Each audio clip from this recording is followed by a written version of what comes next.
empat tadi disebutin sebenarnya mewakilkan ya. Yang pertama kan yang tadi apa?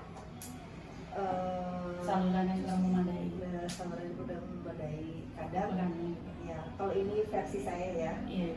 Karena kan kita saat itu membangun drainase kita anggap cukup ya di lokasi itu, tapi ternyata semakin banyak rumah lagi yang dibangun, ternyata kan masih banyak yang pasang nih, sementara si drainasenya mah Segitu-gitu aja, betul. lebar. Yang kedua bisa jadi banjir lagi, penyumbatan biasanya kan udah tau lah ya warga teh kayak gimana gitu ya, itu terjadi penyumbatan. Kemudian tadi ada peninggian jalan misalkan ya. Iya. Nah, itu juga kalau peninggian jalan korelasinya ke yang alasan nomor 1 tadi.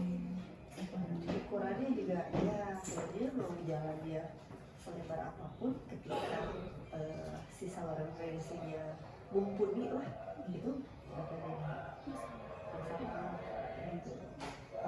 Tiga itulah kalau dari drainase ya. Jadi poin utama ya Bu yang ketiga itu. Kalau misalkan dari perencanaan dan lain-lain, biasanya kan ada yang sudah existing, ada yang akan dibangun ya.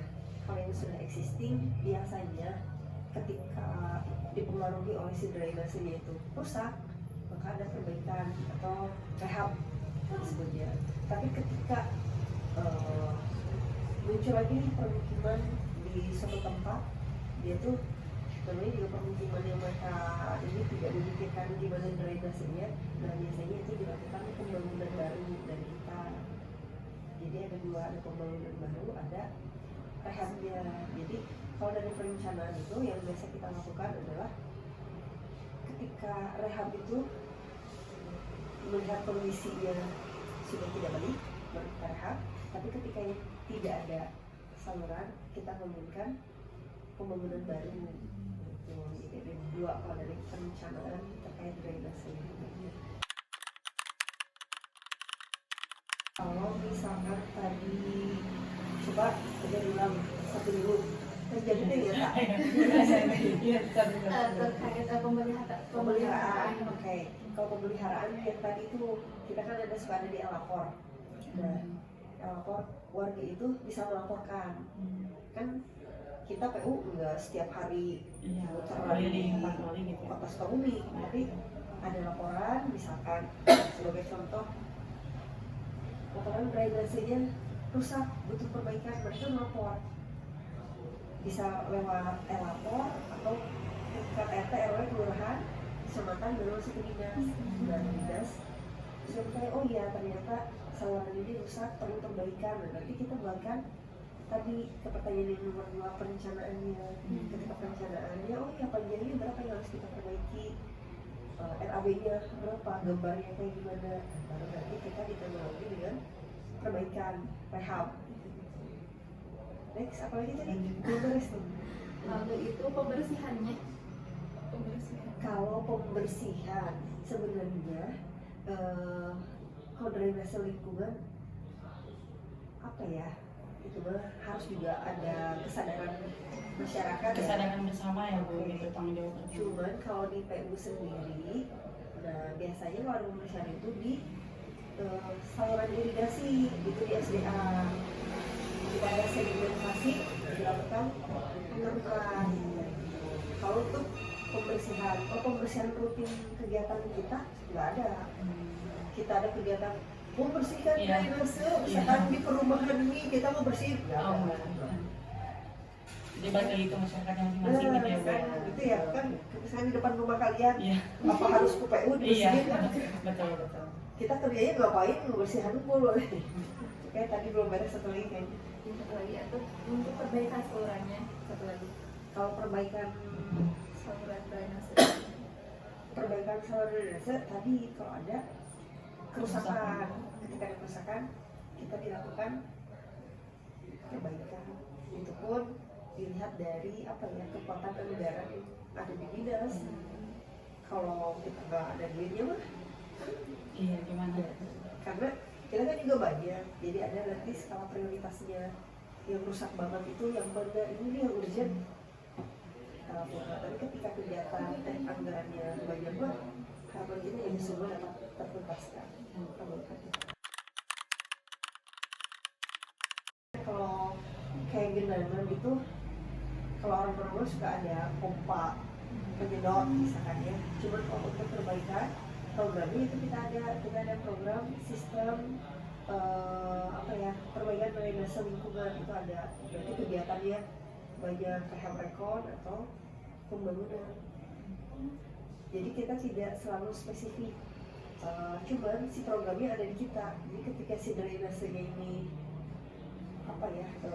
rusak, misalkan kondisinya kadang kan ada kendaraan berat dia tidak bisa melampung, itu ada di kita. Kegiatan sistem perbaikan drainase. Iya, kita selalu melakukan pemeliharaan itu dilihat dulu, misalkan jalan ada jalan yang maksudnya kita monitoring itu ternyata di jalan ini rusak nih, harus kita perbaiki, karena kalau tidak nanti efeknya akan menimpa rumah yang sana banjir. Kita buatkan, ditambah sama yang tadi laporan-laporan kan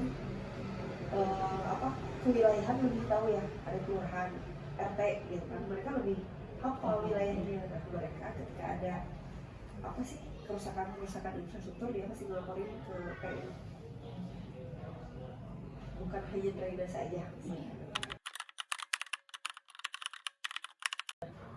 Kalau banjir kan kita seringnya genangan ya, ketika si saluran drainase saja tidak dapat menampung dalam waktu cepat, tapi kondisi kalau Sukabumi itu nggak awet kayak di kota-kota lain kan, mereka mah tergenang sehari. Di kita itu biasanya karena tangkapan si drainasenya ketika airnya tuh butuh waktu.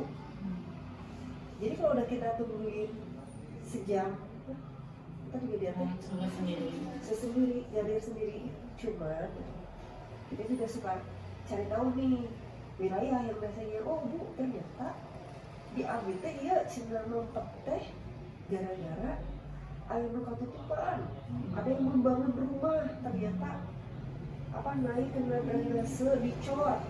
Nah, itulah yang dilakukan tindakan. Nanti bukan hanya di kita aja, kita ruang ke Satpol PP itu salah satu kasusnya. Ada lagi misalkan banjirnya karena sampah dan lain-lain, kita juga tidak bisa menyalahkan ya, karena suka alasan bu ini mah sampahnya cuma dari atas nih ke bawah ini ya. Itu harapannya kesadaran bersama. Cuman kalau untuk penanganan mah pasti selalu ada. Kalau enggak mah wah kita udah jadi bulan-bulanan masyarakat. Inovasi, salah satu inovasi yang sudah dilakukan adalah selain kita ada perbaikan gorong-gorong, tapi juga sudah dilakukan juga sedang pembersihan gorong-gorong.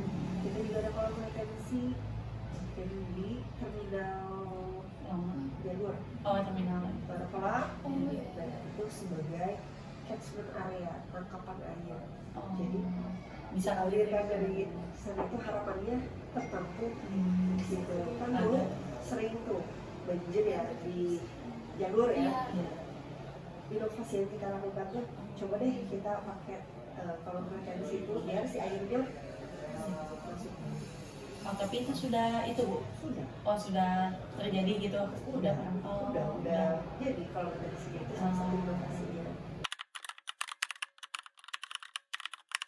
Pesan ya. Pesan ya, kita kalau pemerintah kan selalu mengupayakan ya apapun itu untuk masyarakat. Harapannya kita sih mereka juga lebih aware ya terhadap lingkungannya.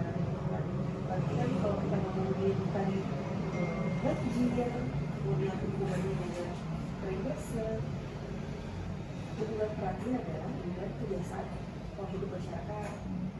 Kan buang aja ke solokan, mau air limbah domestik masukin situ, cuci piring, kemudian drainase. Kadang bahkan mereka ada yang punya skiden. Ada bu. buang pipa pembuangan dan kamar mandi lah kalau kita masih gitu. Jadi memang apa ya, agak makro gitu, permasalahannya, tapi kembali lagi ke masyarakatnya, bagaimana mereka melakukan pola hidup sehat itu seperti apa. Minimal kalau kita kan depan rumah ada WC, tapi kita mau waktu depan rumah kotor banget saya ya kesatuan misalkan ya, tapi kan sebagian orang ya itu aja lah ya kan, kadang begitu nambahin buat parkiran mobil juga cukup gitu kan. Nah, mereka tidak memikirkan bagaimana efek ke depannya itu. Ketika kita ditutup bocor banyak tuh di perumahan ada sampah di dalam, susah bawanya, bawa sampahnya susah, lupa sama yang ini keluar.